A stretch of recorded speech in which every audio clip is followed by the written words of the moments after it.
বন্ধুরা আজকে দেখো এই ডাঁটা চচ্চড়ি রান্না করছি। তো এই দেখো ডাঁটা, এগুলো এই ডাঁটা চচ্চড়ি। তো আলু বেগুন দিয়ে, কুমড়ো দিয়ে, আর মাছের মাথাটা দেখো ভেজে রেখে দিয়েছি, মাছের মাথা দিয়ে করছি। আর কড়াতে দেখো তেলটা গরম করতে দিয়েছি। তেলটা গরম হয়ে গেছে, আমি একটু সাদা জিরে এই যে ফোড়ন দিলাম। কিভাবে বানাচ্ছি সেটাই তোমাদের সঙ্গে একটু শেয়ার করছি। আর একটু শুকনো লঙ্কা দিয়ে দিলাম, দিয়ে ভাজা ভাজা করে নেব।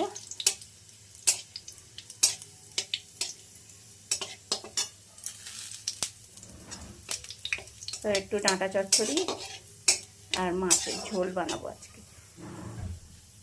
তো দেখো পেঁয়াজটা দিয়ে দিলাম, একটু পেঁয়াজ দিয়েই বানাচ্ছি, একটু মাছের তো একটু পেঁয়াজ রসুন দিয়েই বানাবো।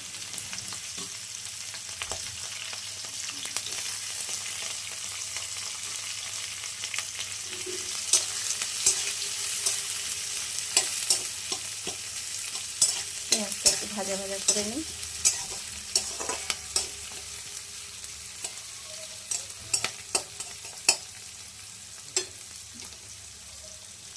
পেঁয়াজটা কিন্তু ভাজা ভাজা হয়ে এসছে।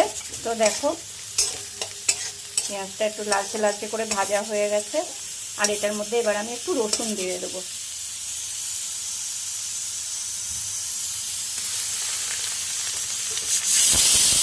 আর এদিকে দেখো আমার তো এখানে জনি মাংস রান্না হচ্ছে, ওই জন্য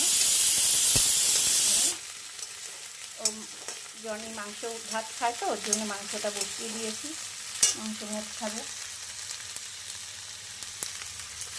আর এই যে পেঁয়াজটা লাল লাল হয়ে গেছে, রসুনটাও দিয়ে দিয়েছি, রসুনটাও ভাজা ভাজা হয়ে গেছে। এবারে আমি এই সবজিটা দিয়ে দেবো। দেখো সবজিটা কিন্তু ধোয়া সবজি, ধুয়ে রাখা সবজি, আমি এটাকে দিয়ে দেবো।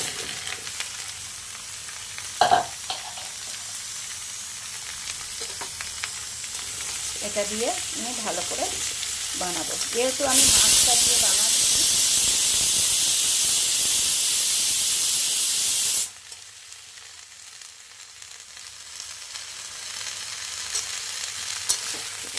দেখো ভালো করে কষিয়ে নিচ্ছি, পেঁয়াজ রসুন দিয়ে ভালো করে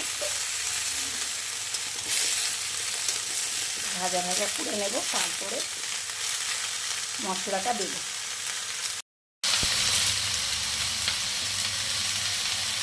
দেখো আমি কিন্তু শাকটাকে ভালো করে ভাজা করে